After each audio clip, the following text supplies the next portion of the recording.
Hello and welcome to Ask Amanda Now. I'm your host of Ask Amanda Now. I am Amanda, and we are going out live to the Your Strata Property Facebook page, also out to LinkedIn and out to YouTube. This is our short Friday afternoon session where I can answer one strata question here live for you. Usually a question that has been posted here on our Facebook page earlier in the day or earlier in the week. And we have a cracker of a question today. I am going to dive right on into that one. It is an excellent question from Julie. I know that it is going to be of interest, let's say, to many people in Strata, whether you are an owner, committee member, a tenant, a Strata manager, maybe even some Strata lawyers interested in this one, as I am. So thank you, Julie, for asking this question. We're going to jump right in. We have the question here on the screen. Thank you, Rochelle and Christina, who are helping me today. This is a summarized version of Julie's question. The full question is further down the page, and I will read out a little bit more of it for you. But in short, Julie's asking, what makes a unit uninhabitable for an owner, and why is this governed by different legislation if the unit were to be leased? So Julie is specifically referring in her question, the longer form you'll see further down the page, about water penetration that might be causing moldy, wet apartment.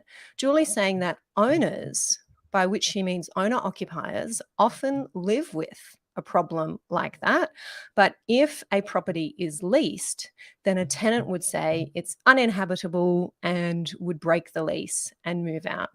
Julie says that it appears as though owners need to jump through many more hoops to prove their case about their apartment being uninhabitable when compared with tenants that have landlords claiming loss of rent, whereas owner occupiers don't have that same ability to claim loss of rent because they're living in their own property. So what's the difference here? Is there a difference? Thank you very much, Julie, for asking this excellent question. Many of you coming on in live to tune into my answer to this one. Hey, Arpita. Hey, David. Hey, Kristen. Kristen says, so interested to hear your answer, given I've just had a win at NCAT on this very topic. Oh, very interesting, Kristen. I'll be really pleased to hear about that one. And if you have a published decision, please do. If you are so minded, feel free to share that one. Hey, Petra, I see you coming on in there.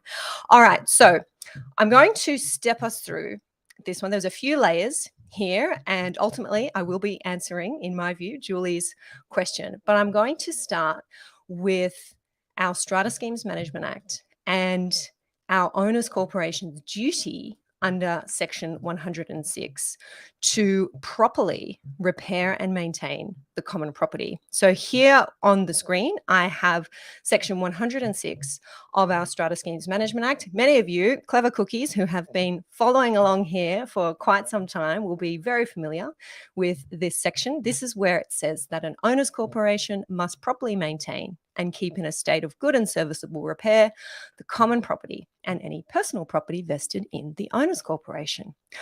Alrighty, I'm going to scroll straight down here to subsection 5 because this is a key element of what Julie is asking today. Subsection 5 in section 106 tells us that an owner, that is an owner, not a tenant, an owner of a lot may recover from the owners corporation as damages for breach of statutory duty any reasonably foreseeable loss suffered by the owner as a result of a contravention of this section.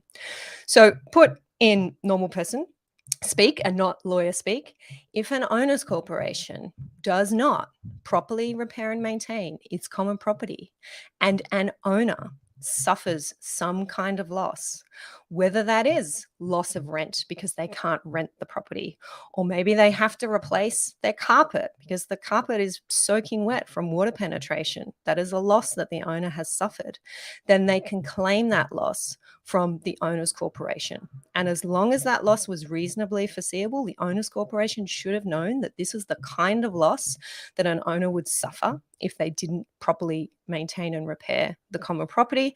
Then the owner's corporation is very likely going to have to pay up. Okay, now whether a loss is incurred and whether it is a reasonably foreseeable loss is going to depend on the circumstances of every case. But for today's purposes, let's take a simple example. Let's say that we have water penetration in an apartment. Let's say that the ceiling is leaking, more common than we would like it to be these days. Maybe it's so bad that parts of the ceiling have started to fall in. Maybe it is constantly wet in the apartment and there's mold growing on the walls and on the ceiling. Maybe water is coming into the internal areas of the apartment and water just pools on the floor, it soaks the carpet every time it rains because the balcony is flooding because there's a drainage problem or there's a waterproofing problem. Maybe there's water that's coming through a window that's not operating as it should, or a door. And let's say that the owner of the apartment and the owner's corporation both know that there has been a failure to properly repair and maintain the common property. The owner's corporation, in the best of circumstances, is doing what it can to try and get that fixed. But there's a tenant who has been living in that unit that is water damaged, that is moldy, and the tenant says to their landlord owner, I can't live like this. The place is uninhabitable, and so I am moving out. So the tenant moves out, and the landlord can't find anyone else to rent the property because it is constantly wet and it is constantly moldy. So the landlord owner is losing rent. They might be losing rent at the rate of $1,000 a week or $800 a week, whatever the market rent is. Now, this landlord, in my example here, is pretty savvy. They're aware of their Section 106, subsection 5 right, and they want to claim this lost rent from their owner's corporation. And the owner's corporation might say to the landlord owner, well, I don't know, is it really uninhabitable? Maybe you're just doing a bad job at advertising this property for rent. So a landlord owner who has to prove that a rental unit is uninhabitable might go, I would suggest that they go to a piece of legislation which is called the Residential Tenancies Act, specifically Section 52 of the Residential Tenancies Act, because this is the legislation that places an obligation on a landlord to provide residential premises that are in a reasonable state of cleanliness and are fit for habitation. And the really helpful thing about Section 52 now, and this, I believe this amendment came in only a couple of years ago in 2020, is that it sets out here in subsection 1A what this term, fit for habitation, actually means. And it says residential premises are not fit for habitation unless, and there's a whole list of things here in Section 52, which I won't read them all out. We've got a link here for you in the comments section. But in short, the place needs to be structurally sound, have adequate ventilation, have adequate plumbing and drainage. The structurally sound aspect, I really want to have a closer look at, because when we go down here to Section 1B, it tells us what structurally sound means. And this is going to be where you see the relevance, I think, for our strata apartments. Residential premises, says subsection 1B, are structurally sound only if the floors, ceilings, walls, supporting structures, windows, roofs, stairs, balconies, balustrades are in a reasonable state of repair and, with respect to floors, ceilings, walls, are not subject to significant dampness and do not allow water penetration into the premises and are not liable to collapse because they are rotted or otherwise defective. Bear in mind that each of these subparagraphs here says and. We need to have all of these things in order for a premises to be structurally sound. And a residential premises needs to be structurally sound if it is going to be fit for habitation. That is what the Residential Tenancies Act tells us in Section 52. So a landlord who is saying, the premises that I want to make available for rent is uninhabitable can point very clearly to Section 52 and say it doesn't meet all of these criteria here that are in Section 52. Therefore, it's clearly uninhabitable. It is the owner's corporation's fault that it is uninhabitable. It was a reasonably foreseeable outcome that I wouldn't be able to collect my rent my premises. So owner's corporation, you are liable to compensate me. Now to Julie's question, what about an owner-occupier? Here we're talking about landlords, we're talking about residential premises that are made available for rent. What if an owner is living in their own apartment and some or all of these circumstances that are listed here in Section 52 apply to that apartment because the owner's corporation has failed to repair or maintain the common property?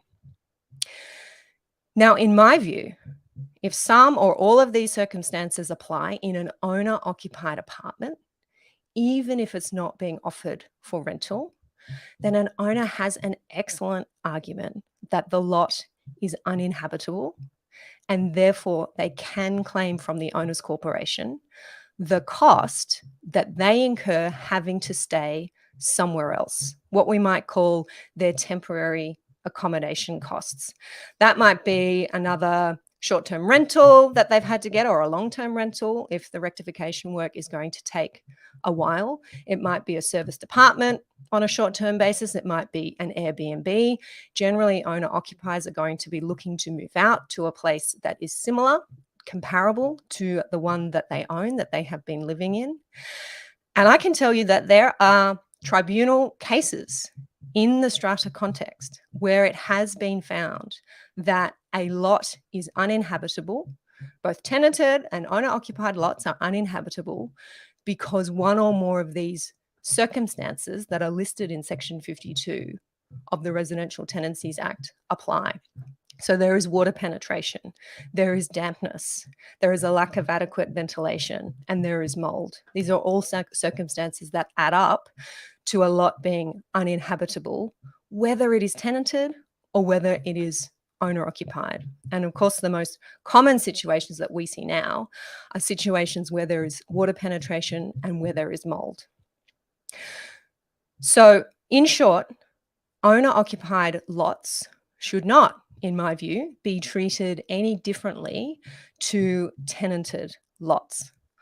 Where there is a failure to repair and maintain the common property and a lot becomes uninhabitable as a result, there is going to be a loss of some sort. And I think in almost all situations, it is very hard for an owner's corporation to say that that loss is not reasonably foreseeable.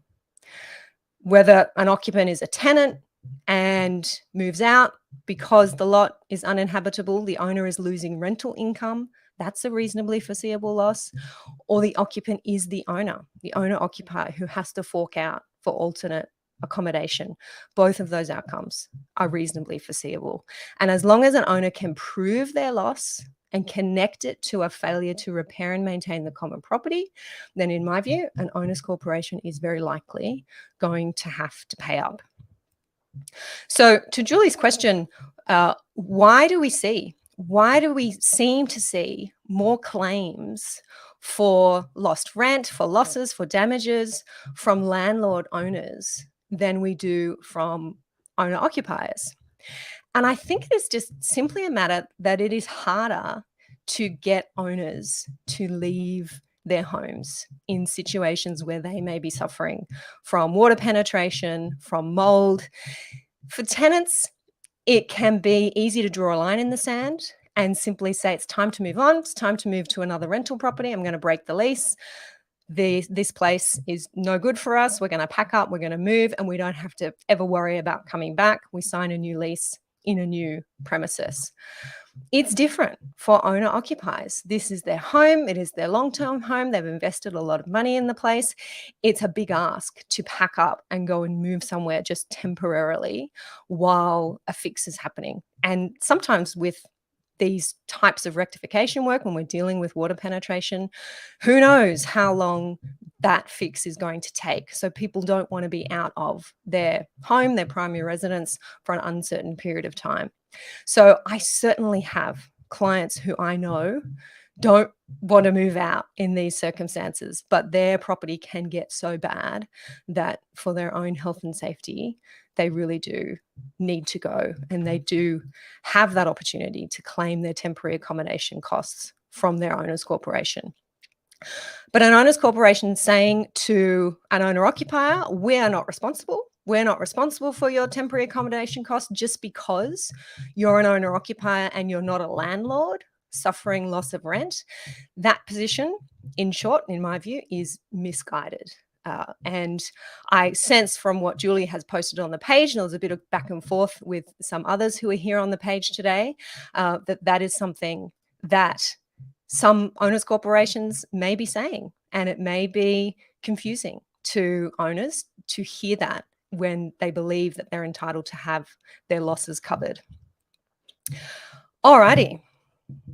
Thank you, Rochelle. I just saw your note there. I hope that mic hasn't been too disturbing for anybody.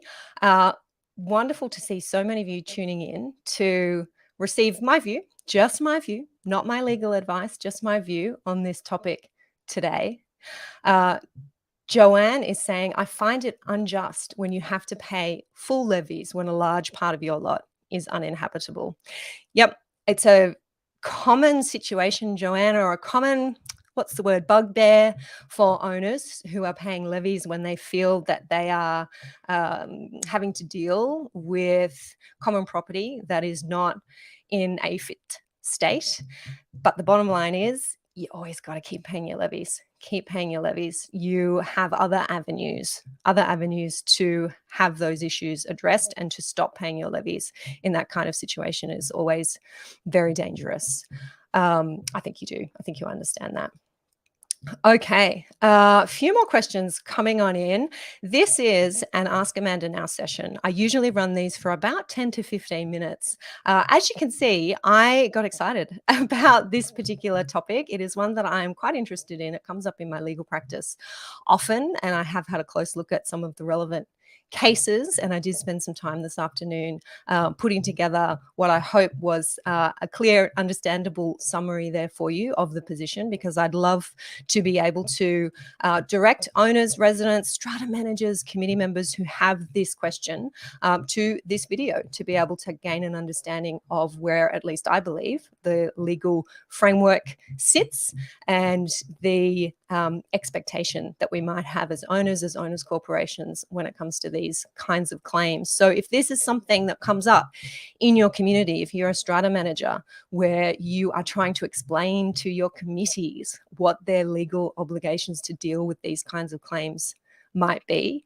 then feel free to share this video, direct your owners to this page to watch this video if you found it helpful, and hopefully it will be helpful for others who are tuning in as well. All right, I need to wrap up things there. I can see a few more questions on the page. As I do sometimes on a Friday evening, I will whip back around and do my best to give some guidance where we've had those further questions.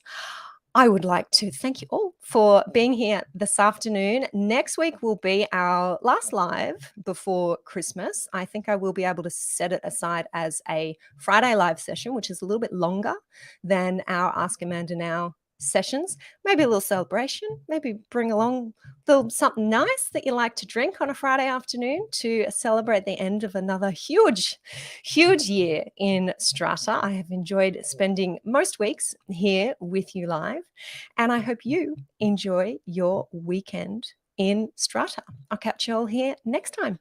Bye for now.